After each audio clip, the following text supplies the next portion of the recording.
Pois bem, vamos lá então iniciar aqui. Mais uma vez, sejam todos bem-vindos. Nós vamos retomar de onde nós paramos na aula passada.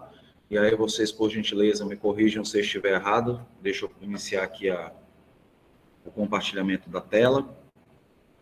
Ao que me consta, na semana passada nós paramos na parte introdutória da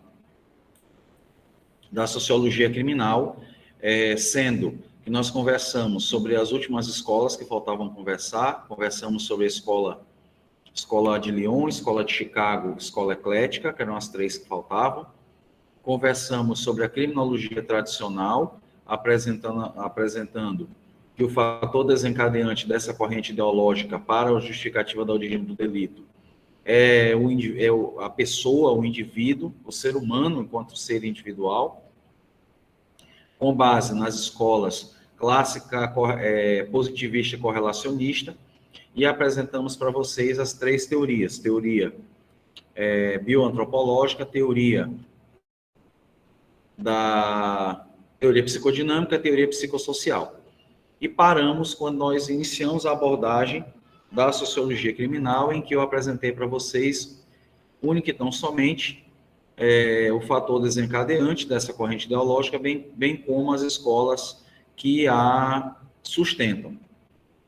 Então, nós vimos que a sociologia criminal, ela apresenta que a justificativa para a origem delitiva é a própria sociedade, ou seja, a sociedade criminógena, ela é responsável por gerar os seus criminosos, por conta, em regra, pelos valores sociais que ela compartilha, né, entre os seus membros, ou seja, o homem seria fruto do meio, nessa teoria da sociologia criminal, e isso estaria pautado nas escolas cartográfica e escola de Lyon. A última ressalva a se fazer, que eu também certamente conversei e apontei para vocês, que a escola de Chicago, embora para alguns ela seja considerada como uma escola pertencente à sociologia criminal, para a corrente dominante a qual eu me filio, ela é considerada como integrante da criminologia nova ou crítica, que nós iremos conversar na aula de hoje ainda, apesar de que nessa classificação das teorias que eu apresento para vocês, a primeira teoria que nós vamos conversar na sequência, que é a teoria ecológica, ela é proveniente da escola de Chicago. Tá? Então, aí há esse meio que contrassenso, mas eu estou seguindo a lógica de explanação desses conteúdos, dessas teorias. Então, por isso, a teoria ecológica, ela aparece nesse momento. Então, vamos colocar aqui. Então, nós vamos falar agora sobre a teoria ecológica, teoria da subcultura delinquente e teoria da anomia ou estrutura da oportunidade. Então, a teoria ecológica ou teoria da desorganização social, que é proveniente da escola de Chicago, vai trazer como explicação para a origem do crime, ou a explicação do crime como tendo origem na chamada antinomia mundo urbano, mundo rural. Ou seja, que o processo de abandono dos valores concernentes ao meio rural de organização da sociedade, ou seja, o processo de urbanização por qual aquelas regiões de marginalização, conforme eu expliquei na semana passada, as regiões que são ocupadas como afastamento dos centros urbanos, fazendo dessa forma com que haja uma propagação, um distanciamento, um surgimento de novos centros urbanos, faz com que essa mudança de paradigma valorativo do urbano, ou melhor, do rural para o urbano, transforme a sociedade de tal forma que ela abandona os valores originalmente desenvolvidos ou trabalhados ou perpetuados pelos seus membros em substituição aos valores degenerados das sociedades urbanas. Neste contexto, os autores apresentam o cristianismo proclama o mandamento do amor ao próximo, mas na moderna sociedade, ou na sociedade que passou por um processo de urbanização desenfreado, não existe qualquer próximo, ou seja, não existe a figura desse próximo ao qual eu me filio, ao qual eu me associo e com o qual eu estabeleço essa relação de preocupação. Nesse contexto, as novas cidades ou os novos centros urbanos são caracterizados pela ruptura com os mecanismos de controle social informal, ou seja, uma perda da valorização da família, da escola, da igreja, do ciclo profissional, das relações de amizade, da influência negativa, a introdução da influência negativa da mídia, pela pluralidade de condutas, faz com que haja esse desvirtuamento e essa mudança substancial de valores. Por que a expressão ecológica? Porque consiste numa mudança total dos valores daquela sociedade. Não é uma mera subversão, não é uma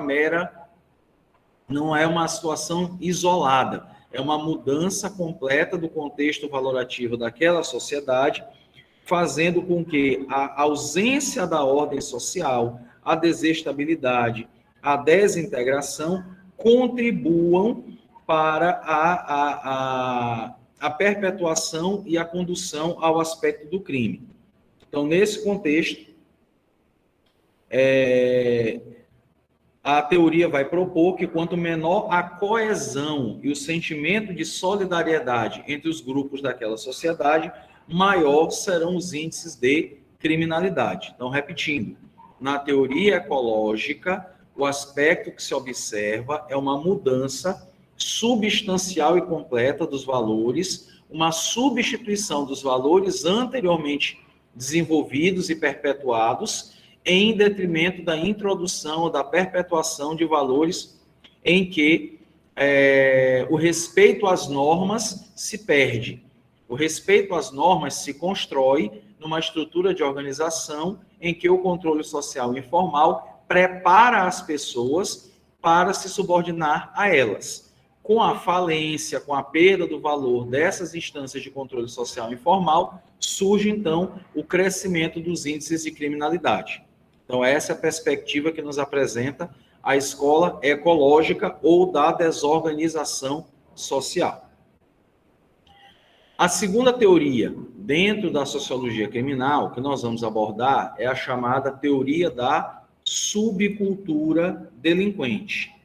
Na semana passada, quando eu apresentei para vocês a teoria psicodinâmica, eu disse que nós precisamos ter cuidado entre a teoria psicodinâmica apresentada pela criminologia tradicional e a teoria da subcultura delinquente apresentada pela sociologia criminal. Em que sentido?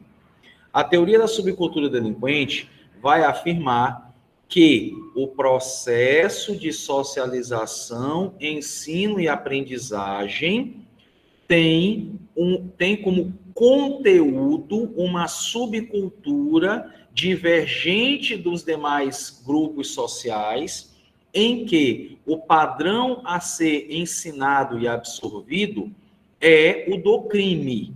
Ou seja, na subcultura delinquente, se entende que é possível observar, dentro de determinadas áreas da sociedade, dentro de determinados grupos na sociedade, que o crime se torna o padrão por meio do qual todas as pessoas são condicionadas. Um exemplo que nós podemos citar está vinculado ao aspecto da cultura da lei do silêncio, em que em determinadas zonas, em determinados grupos sociais, mesmo que você não esteja diretamente envolvido com as práticas delitivas, você precisa se subordinar a determinadas regras para continuar subsistindo ou sobrevivendo ou convivendo dentro daquele grupo social. Você não pega em armas, você não trafica, você não afronta a norma legal de forma direta, mas você se subordina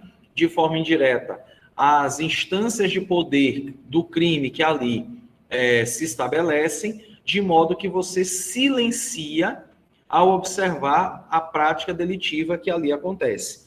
é o que acontece, por exemplo, ou que se pode observar, como eu disse, quando você chega em determinadas comunidades e você percebe que as pessoas, quando são instadas a denunciar, ou a contar, ou a revelar a ocorrência de fatos delitivos, eles optam por não contar por medo ou pela necessidade de permanecer convivendo naquelas regiões.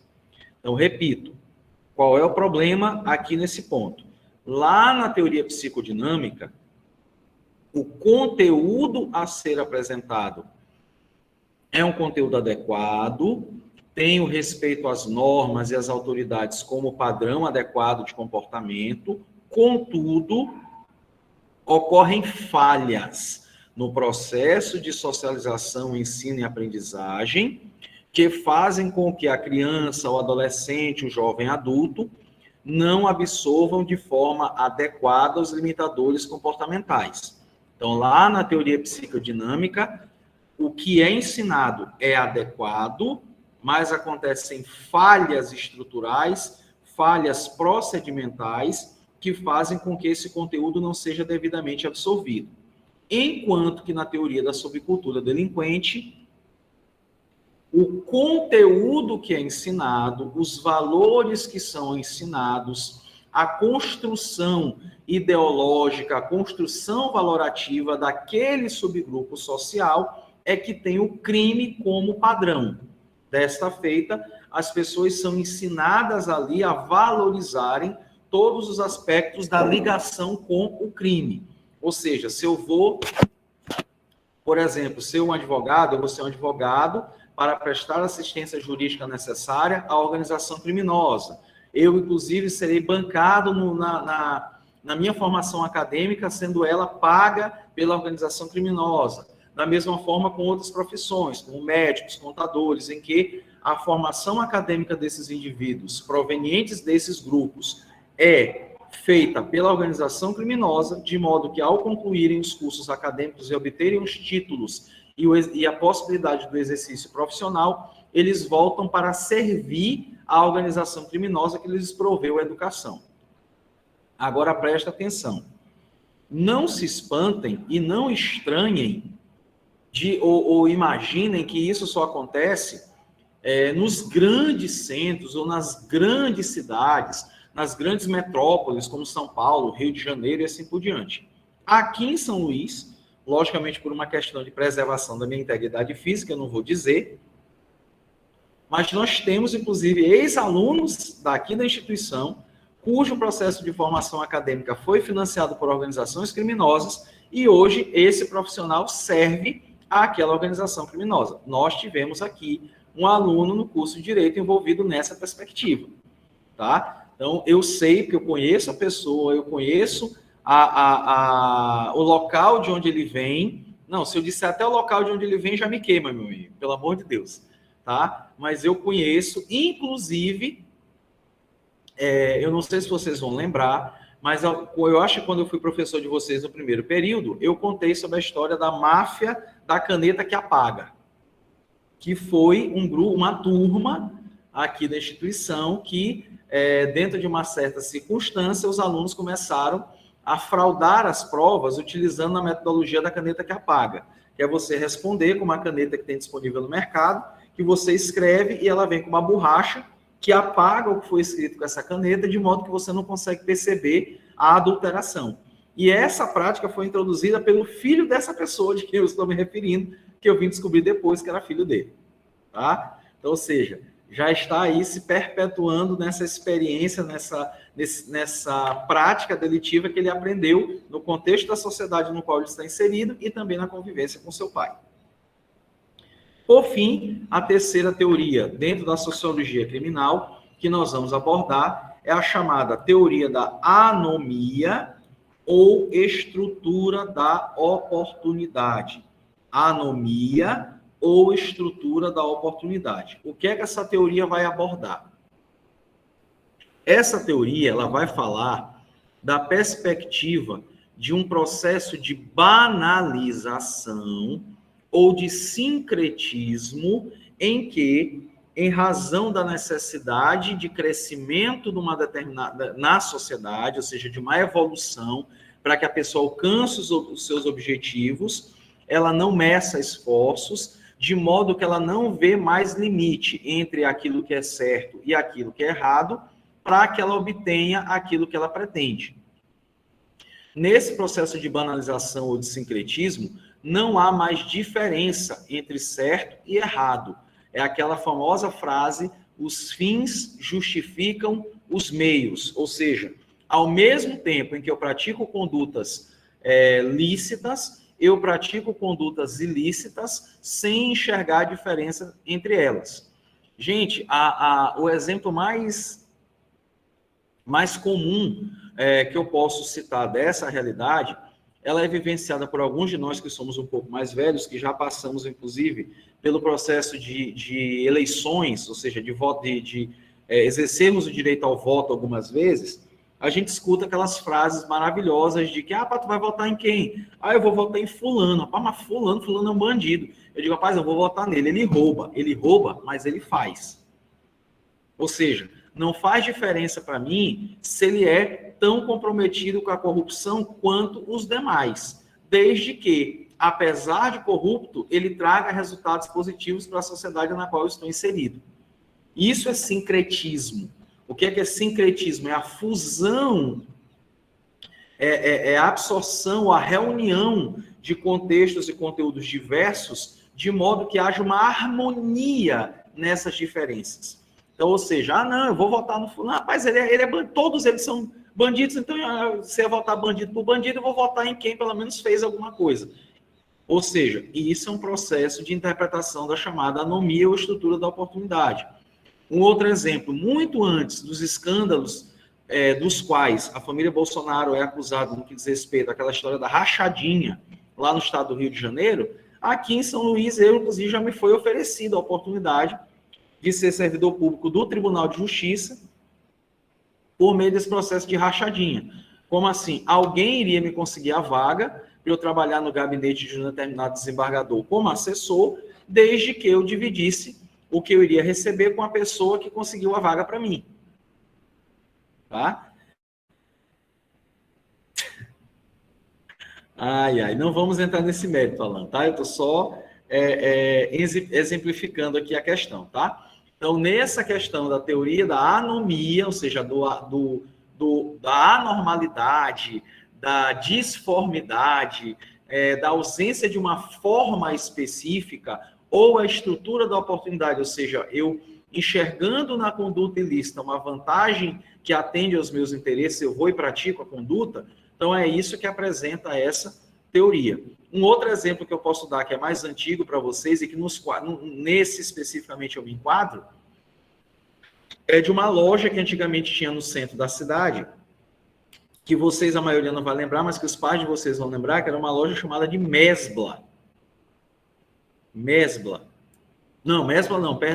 Lobrais, lojas brasileiras, que ficava lá na Rua Grande, e que nessa loja, naquela época, não existiam detectores de metal, não existiam detectores de código de barra, não existia aquele número crescente que tem de pessoas que ficam na porta da loja vendo se alguém está levando alguma coisa. E essa loja tinha gôndolas e gôndolas de bombons, piper, chachá, ploque, ou seja, uma série de bombons da minha geração, né, que a gente conhece, que vocês hoje conheceriam por outras nomenclaturas, e que ficavam próximo à entrada da loja, que as pessoas passavam lá, pegavam, enchiam a mão de bombom, botavam no bolso e saía, como se fosse a coisa mais natural do mundo. Tá? Então, isso é esse processo, volto a dizer, é um processo de criação dentro do contexto da sociedade, em que não há mais divergência entre certo e errado, e tudo aquilo que se faz é tolerável, é aceitável. Esse é o contexto da estrutura da oportunidade ou da teoria da anomia. Mais uma vez, aqui se tem que a origem delitiva, a origem dos crimes se sustenta na perspectiva de que a sociedade é que gera os seus criminosos. A sociedade criminógena, ela, de forma direta, promove o surgimento de novos criminosos. Ponto. E aí, cuidado com essa expressão que eu acabei de utilizar, a chamada sociedade criminógena, ou seja, a sociedade como originante ou como geratriz dos comportamentos criminosos, porque na próxima corrente ideológica que nós vamos conversar, que é a criminologia nova ou crítica, a sociedade também é considerada criminógena. Ela também é considerada criminógena. Ela também é nela, no contexto das interações sociais, que o crime se manifesta. Contudo, a diferença está de que não são os valores da sociedade que fazem surgir o crime, mas sim a forma com que o Estado, os entes públicos, as autoridades públicas, a forma como eles se relacionam com a sociedade, que fazem com que a sociedade gere criminosos, ou seja, a forma omissiva ou repressiva com que o Estado age estaria gerando esses criminosos, tá? Deixa eu só aqui interromper rapidinho, só para eu procurar aqui o negócio, para eu ler aqui para vocês a esse respeito.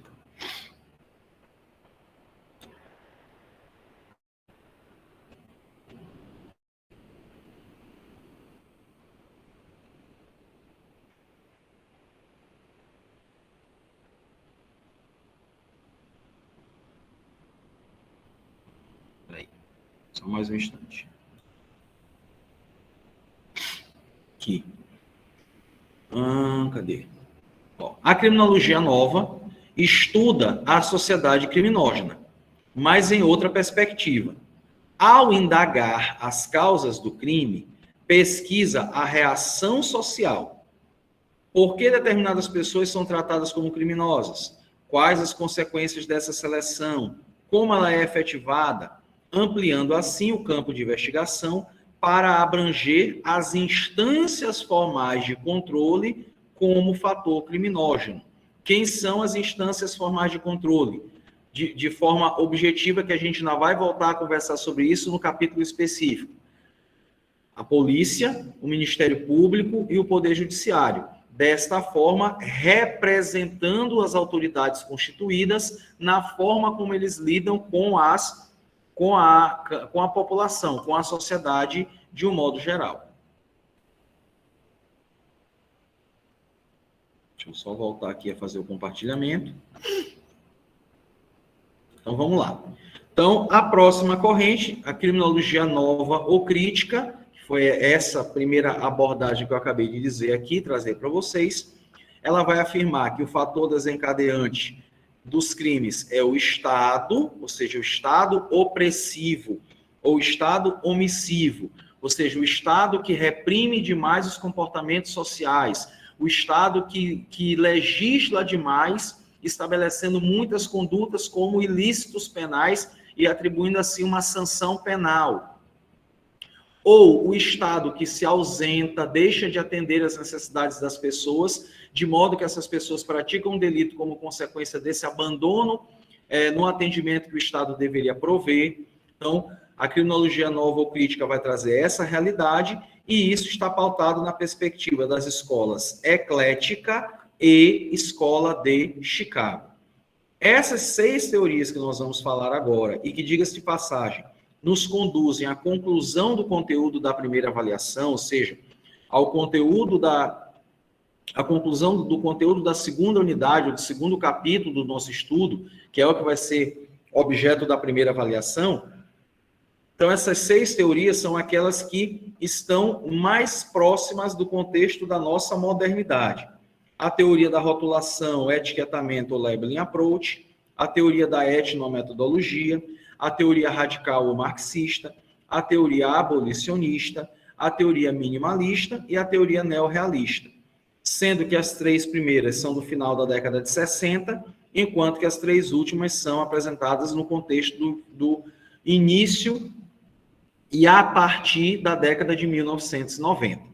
Então, a criminologia nova ou crítica nos apresenta essas 6 teorias. Então, vamos falar agora sobre cada uma delas. Já adiantando, a título de controle para que vocês se organizem, na próxima semana nós vamos ter terminado o conteúdo. A gente vai terminar o conteúdo para a prova hoje. Então, na próxima semana, que é a última aula antes da prova, nós vamos desenvolver durante a aula um exercício de revisão contendo questões de provas antigas minhas, bem como provas de concurso, para que vocês tenham uma noção da forma de abordagem das questões sobre o conteúdo da criminologia, que vocês poderão encontrar nas provas, na prova que vocês vão realizar no dia 7 de outubro. Tá? As provas vão acontecer de 4 a 8, então no dia 7 a prova de criminologia e prova de direito do consumidor para os alunos que são do 4º período. Então vamos lá.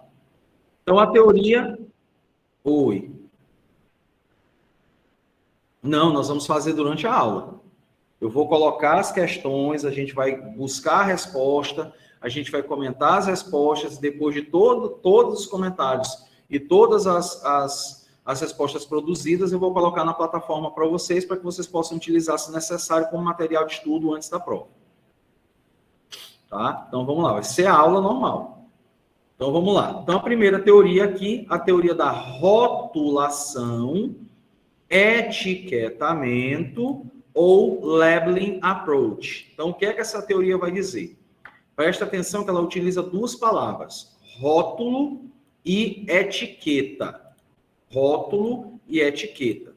Essa teoria, ela vai dizer que o fenômeno do crime acontece porque o Estado, ele de forma excessiva e desmedida, rotula demais, ou seja, cria etiquetas demais, ou seja, ele estabelece muitos comportamentos proibidos à sociedade como comportamentos de natureza penal, aplicando desta forma o rótulo ou etiqueta de criminosos aos praticantes dessas condutas e submetendo-os à aplicação de penas restritivas de liberdade, em sua maioria, penas restritivas de direito e penas pecuniárias. Ou seja, a teoria da rotulação ou etiquetamento vai afirmar que o problema do crime está no fato de que o poder legislativo, de que o Estado cria muitos tipos penais que contribuem para um crescimento da classe criminosa ou da categoria criminosa,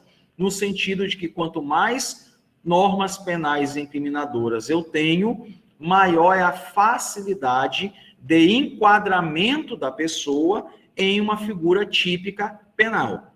Então, a teoria da rotulação ou a teoria do etiquetamento, ela provém da ideia do excesso do Estado, que ao estabelecer muitas condutas criminosas ou criminais, ou seja, ao elaborar normas penais incriminadoras em excesso, acaba por criar cada vez mais criminosos. Por quê? Uma vez que ela proíbe cada vez mais comportamentos, estabelecendo aquelas condutas como crime, maior é a quantidade de pessoas que nelas serão enquadradas também. Ou seja, muito rótulo, muita etiqueta, que faz surgir um número cada vez maior de criminosos. Então, é isso que aponta a teoria da rotulação ou etiquetamento, nessa perspectiva geral. Em uma outra forma de interpretação, que eu gosto bastante também com relação a essa teoria, diz respeito da própria forma como determinados rótulos ou etiquetas são construídas e a própria forma como as nomenclaturas podem gerar tratamento diferenciado aos próprios criminosos. Como assim? Antigamente, eu tinha dois crimes distintos. Eu tinha a conduta do estupro, que estava contida no artigo 213 do Código Penal, e eu tinha a figura do atentado violento ao pudor, que estava inserido no artigo 214. O estupro, em regra, só era praticado por homens e só tinha por vítima a mulher, porque a conduta do estupro ela era específica da conjunção carnal. E, ou seja, desta forma, sendo vítima apenas a mulher, porque só se pode realizar a conjunção carnal com a mulher. Porque, uma vez que a conjunção carnal é a intromissão pênico-vagínica com ou sem derramamento do líquido seminal, ou a introdução do pênis no canal vaginal com ou sem ejaculação. Então, antigamente, via de regra, só era autor do crime de estupro o homem. Por essa razão, só era rotulado como estuprador o homem. Enquanto que o artigo 214 trazia um rol de situações ou de comportamentos também vinculados à questão da liberdade sexual, mas que diz respeito a outros atos libidinosos diversos da conjunção carnal. O beijo, as diversas modalidades de coito e assim por diante. Ou seja, a pessoa que praticava atentado violento ao pudor, ela não era estupradora, porque ela estava praticando a conduta inserida em outro tipo penal. Então, esse rótulo não era fixado à pessoa que praticasse, por exemplo, a violência sexual concernente no coito anal. Tá? Ou seja, se o homem obrigasse, por violência ou grave ameaça, a mulher a praticar com ele conjunção carnal, ele era estuprador. Se ele, para com esta mesma mulher, a obrigasse à prática de de coito anal, ou seja, a penetração pelo ânus, ele não seria estuprador, ele estaria praticando uma outra conduta. Então, o rótulo seria diferente. Com a mudança da lei, que aconteceu, salvo o melhor juízo, em 2012, todas as condutas que antes eram tipificadas como atentado violento ao pudor foram incorporadas ao artigo 213 do Código Penal. Desta feita, todas as condutas vinculadas aos atos libidinosos praticados contra qualquer pessoa atribuíam ao seu autor o rótulo de estuprador. Dessa forma, tanto a mulher quanto o homem podem ser autores do crime de estupro, como podem ser vítimas do crime de estupro.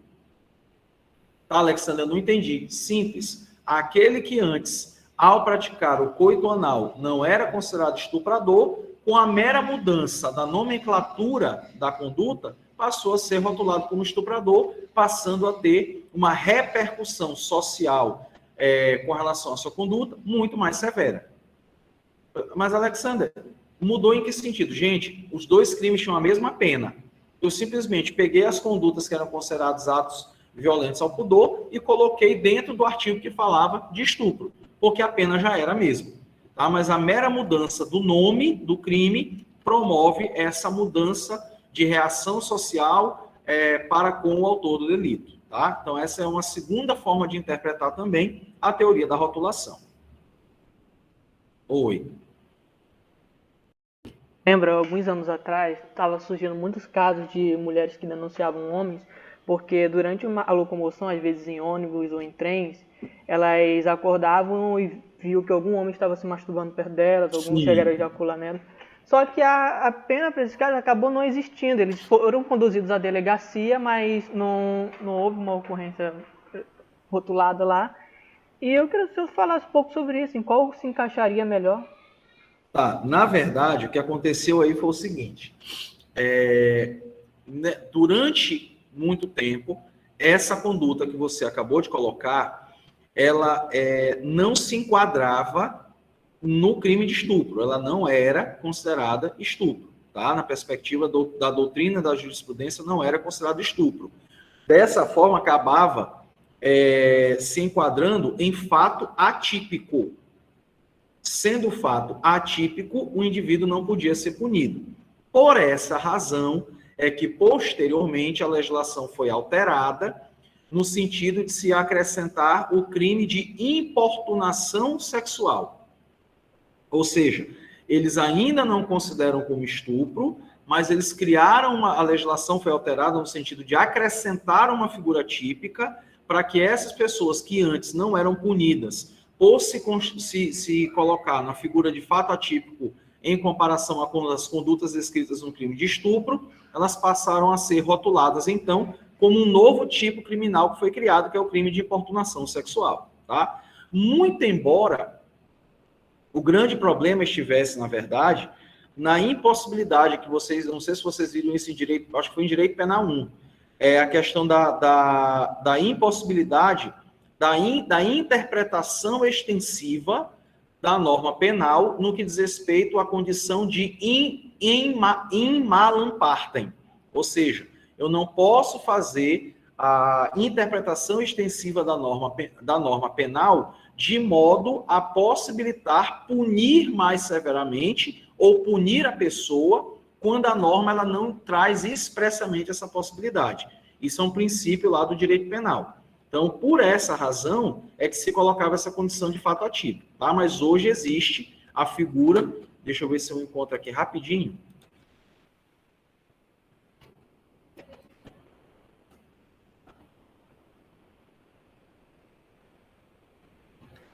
Ó, a Lei 13.718, tá? Trouxe essa figura, tá?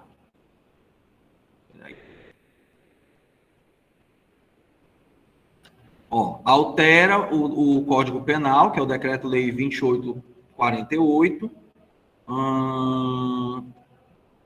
Aqui, ó, 215-A, foi introduzido no Código Penal.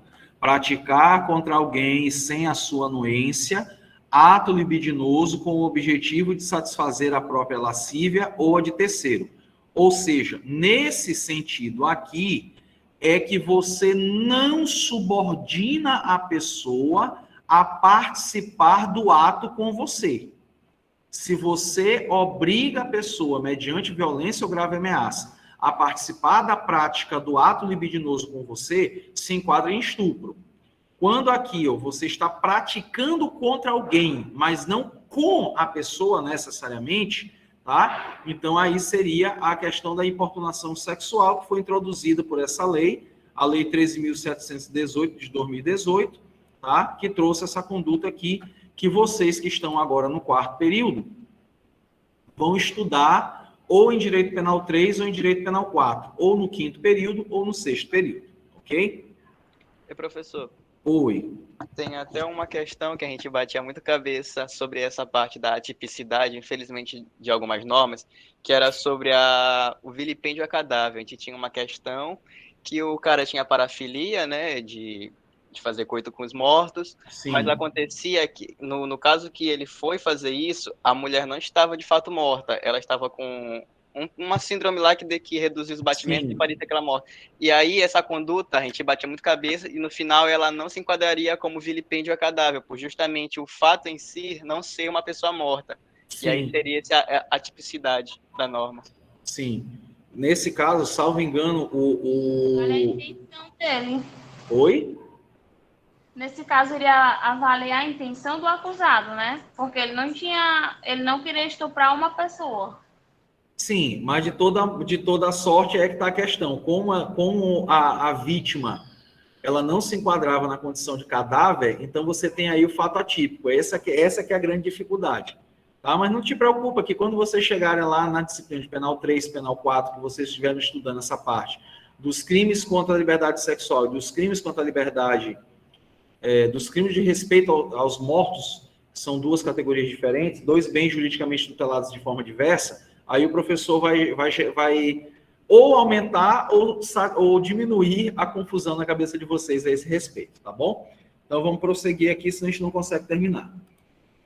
A segunda teoria é a etnometodologia. Essa etnometodologia é na perspectiva de que a forma como os agentes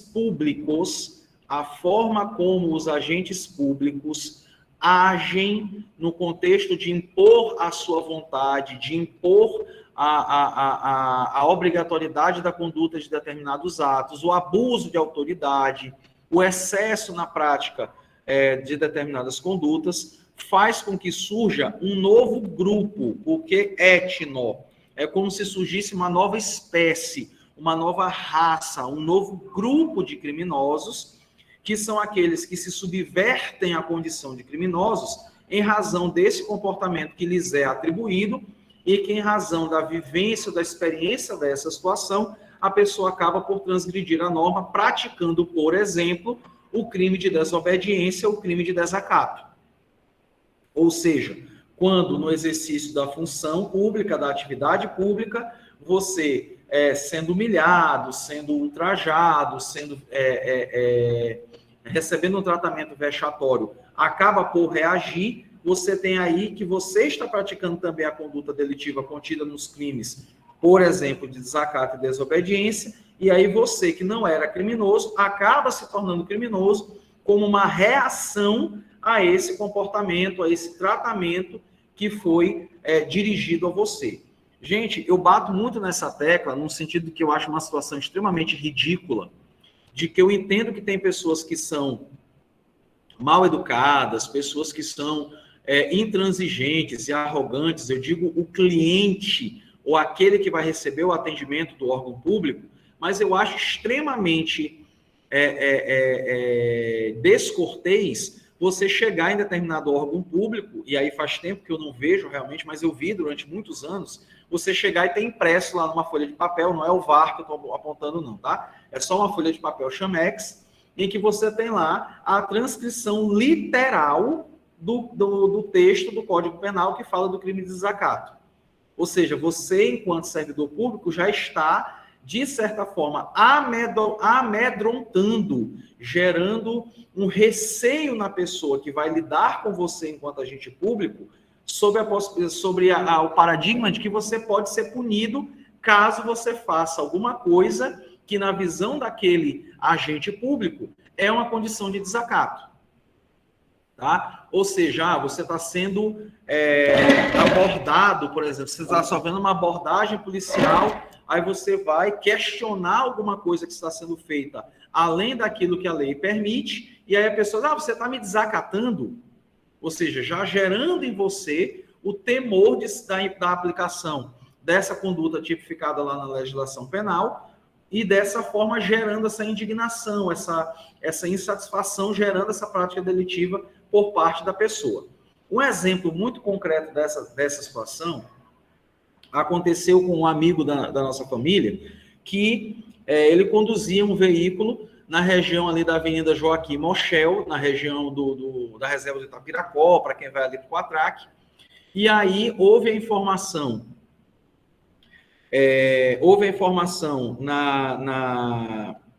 vai me fugir agora a nomenclatura, houve a informação de que um determinado veículo fora furtado, roubado lá na região do Quatraque e que estava sendo utilizado para a prática de delitos.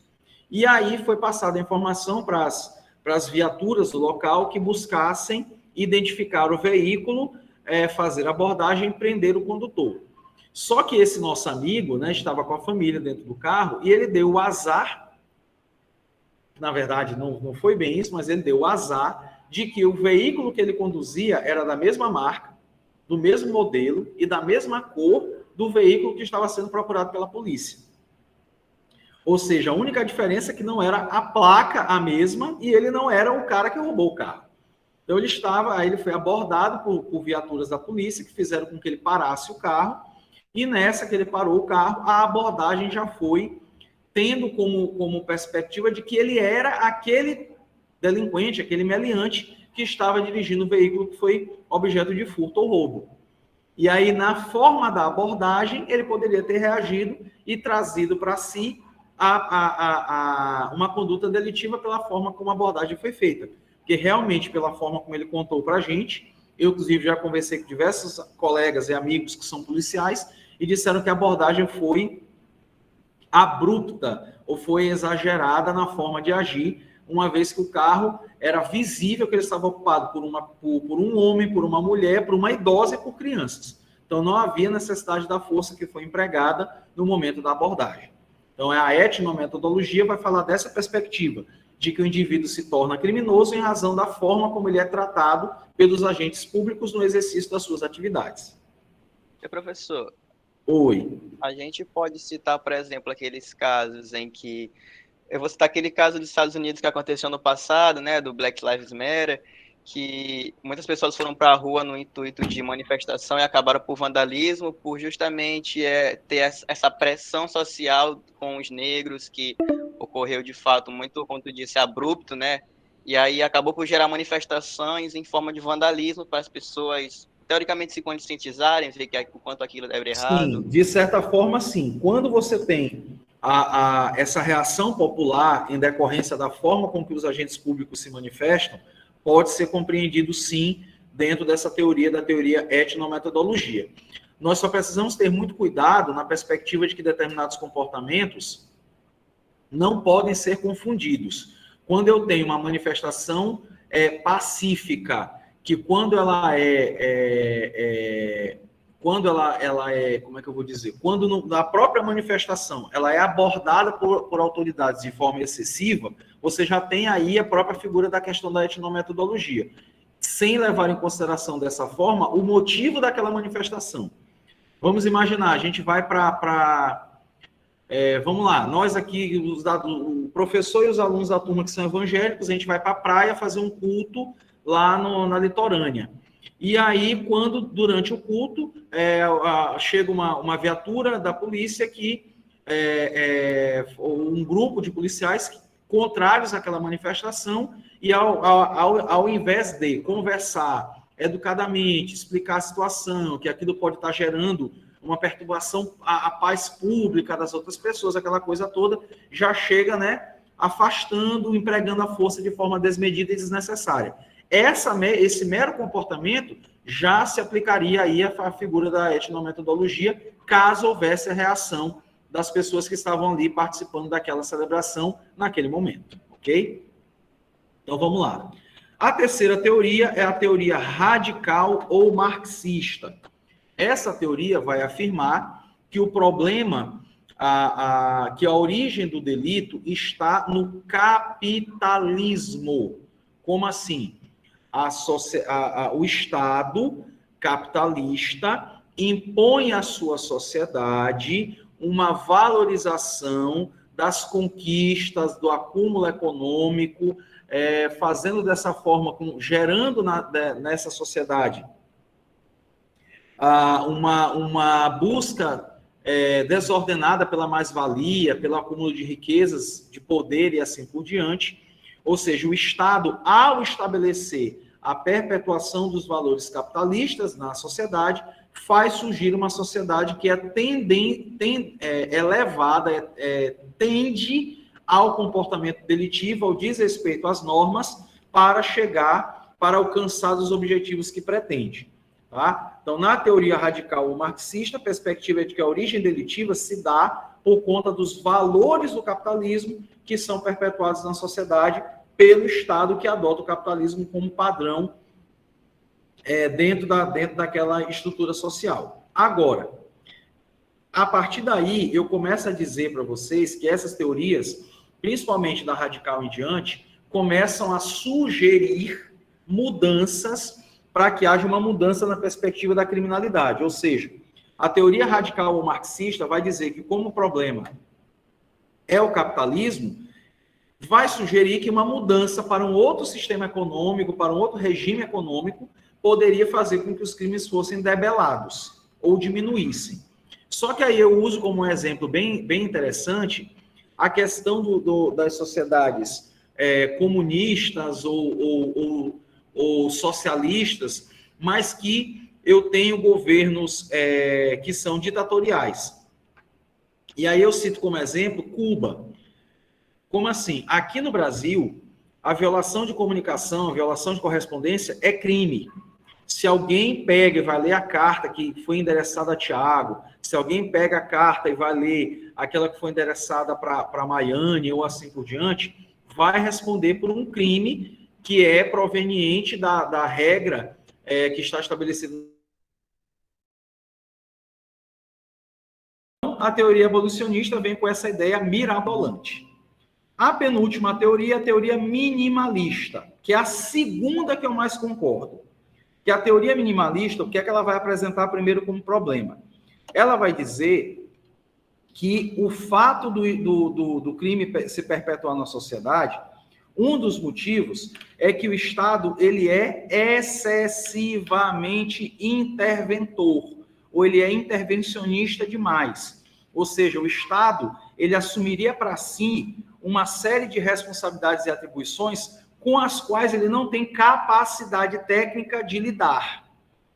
Tá? Ou seja, o Estado, ele pratica as condutas, os seus agentes praticam as condutas que levam à ocorrência do fato delitivo, porque ele se arvora de uma responsabilidade, de uma atribuição que ele não dá conta.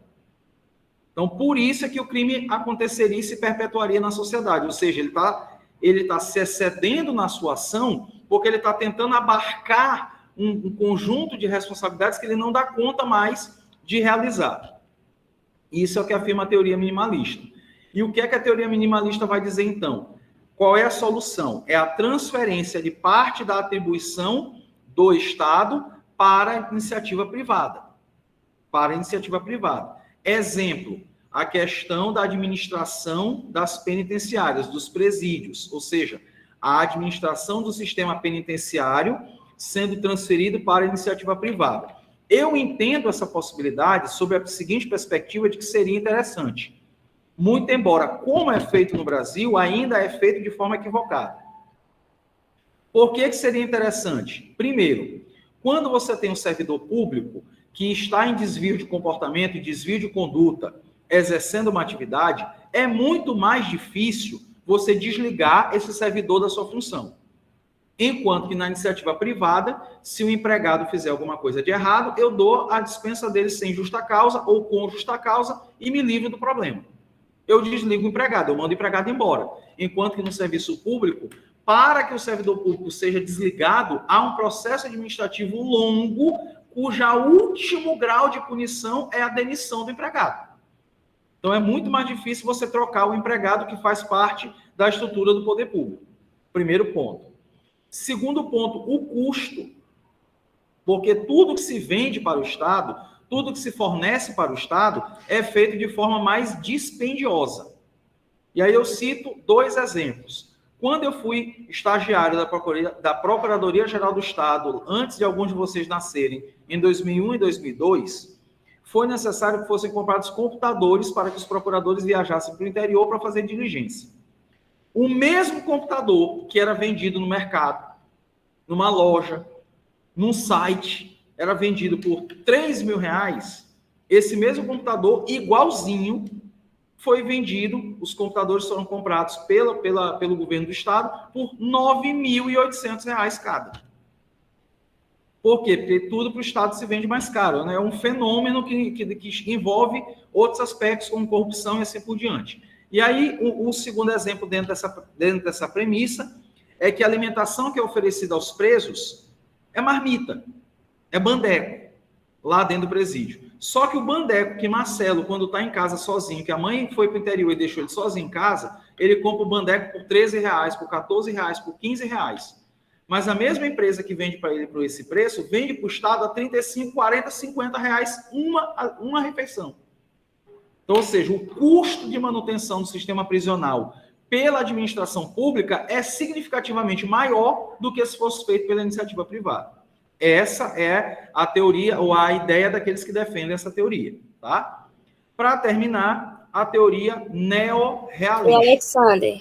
Oi. Pode repetir só o conceito da teoria, porque eu não entendi bem.